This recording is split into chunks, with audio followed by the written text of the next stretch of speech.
안녕하세요. 국쌤입니다. 오늘은 20번째로 잘하며 익혀야 할 말하기 기본을 말씀드려 볼게요. 말을 잘하면 인생이 달라져요.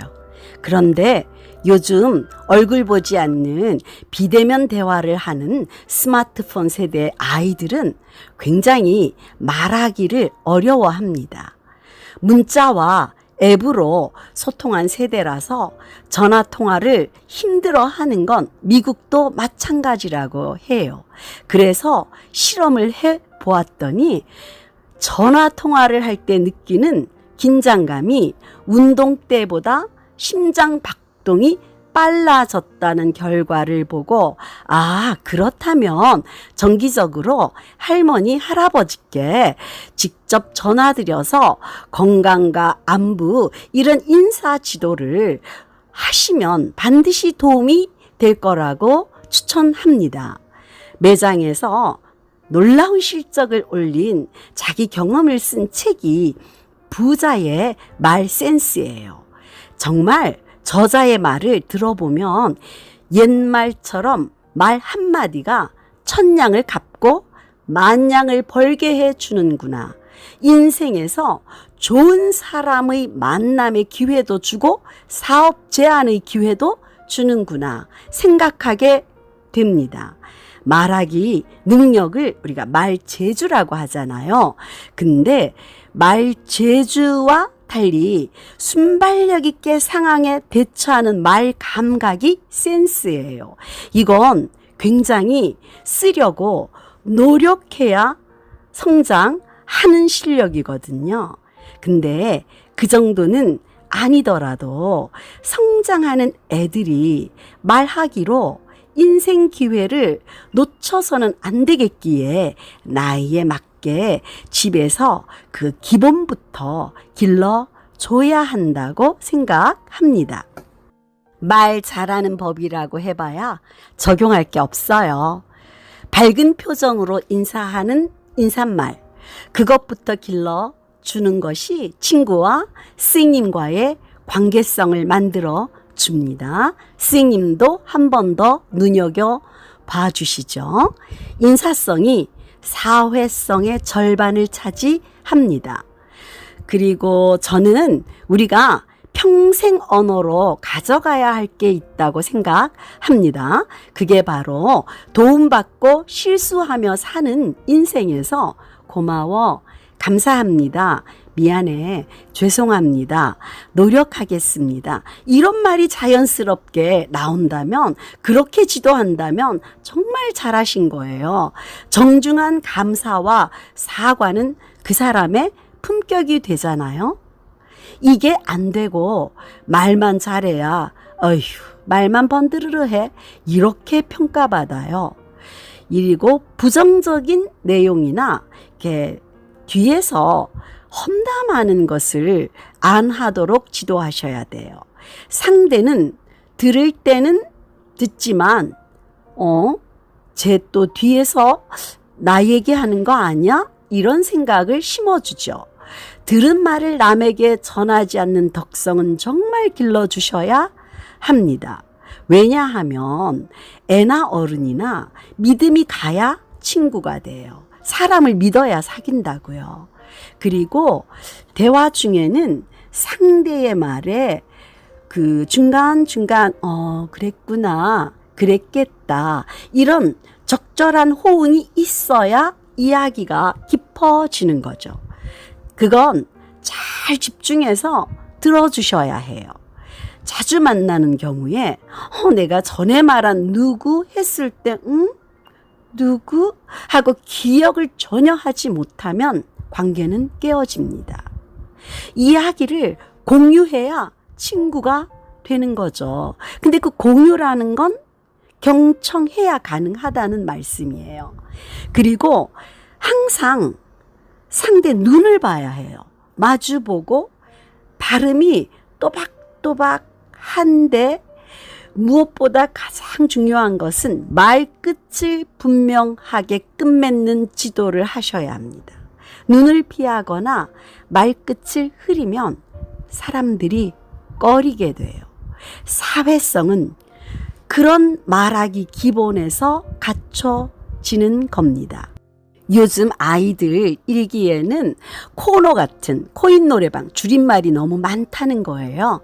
그래서 또래 간의 말과 또래가 아닌 말을 말로 할 때와 글로 쓸 때의 말과 글의 구별, 이런 것을 알려주시면서 혼자 말하면 친구들이 반드시 뒤에서 욕해요.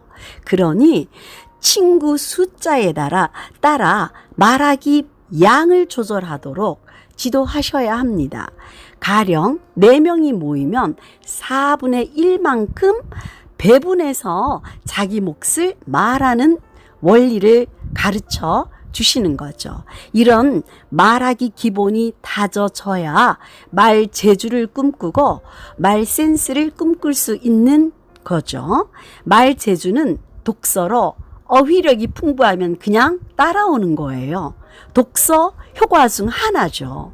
그게 마음대로 아는데 안 되잖아요. 조금이라도 짧은 시 이런 걸 읽으면 조금 표현이 노력하고 변하는 걸 느끼실 수 있을 거예요, 분명히. 말센스 작가는 흔한 말을 피하고 자기만의 표현을 생각해 노력했다는 거거든요.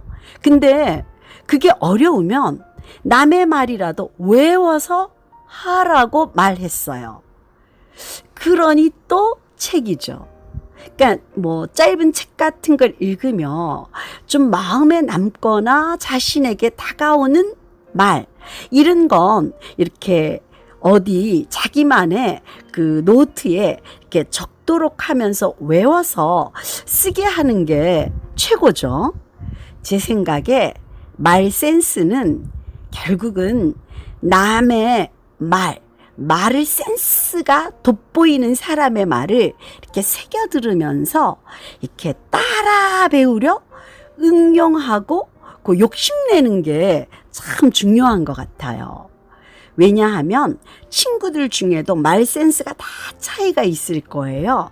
그리고 그러면서 또래 중에서도 잘하는 아이 말을 따라하려는 자기 욕심이 있고 좀 그래야 말 센스가 늘어요.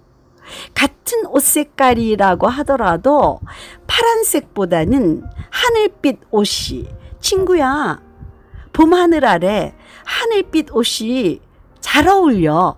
이렇게 단어를 조금만 이렇게 다르게 자기식으로 써도 점점 익숙해지면서 센스가 잘하는 거거든요. 쓰기 시작하면 늘어요. 그런데 독서도 어렵고 또 말 센스 노력도 어렵다면 인간관계에서 친화감을 높이는 짧은 이야기를 이제 활용하는 마지막 카드를 써야 합니다. 그 작가는 말 잘하는 사람은 잡담부터 시작한다고 했지만 그게 쓸데없는 잡담의 뜻이 아니에요. 서로 공통 화제가 없고 가깝지 않아요. 그러면 좀 가까워지기 위해서는 안녕하세요 뒤에 계절과 기후 같은 봄이 오긴 왔네요. 이런 짧은 이야기 하나 덧붙이면서 서로는 또 만나고 싶어진다는 거죠. 근데 사실은 상대 모습을 관찰해서 머리 자르셨네. 상큼해 보여요. 요런 과하지 않은 칭찬이 짧고 별거 아닌 것 같아도 정말 마음을 이어주고 관계성을 높여줘서 또 만나고 싶어 이런 마음을 준다는 거예요. 그러고 보면 말하기는 책도 봐야 하고 상대 머리 길이도 봐야 하고 남의 말도 관심 갖고 들어야 하고 말 센스 있는 사람 말도 잘 새겨서 따라 배우려 해야 하고 그리고 무엇이든 자기만의 성이 있는 간간의 이어주는 짧은 대화 이런 것들이 몸에 배워서 또 제가 말한 평생 대화 아시죠? 고마워, 미안해, 노력할게. 이런 말이 되는 사람이 후일 모임과 대화의 자리에 초청받는 사람이 되는 거죠. 이렇게 자녀가 말하기로 남들과 함께 잘 좋은 관계를 유지하도록 꾸준히 생활교육 하시라는 말씀 드리고 싶었어요. 끝까지 들어주셔서 감사하고 다음에 만나기 바랍니다.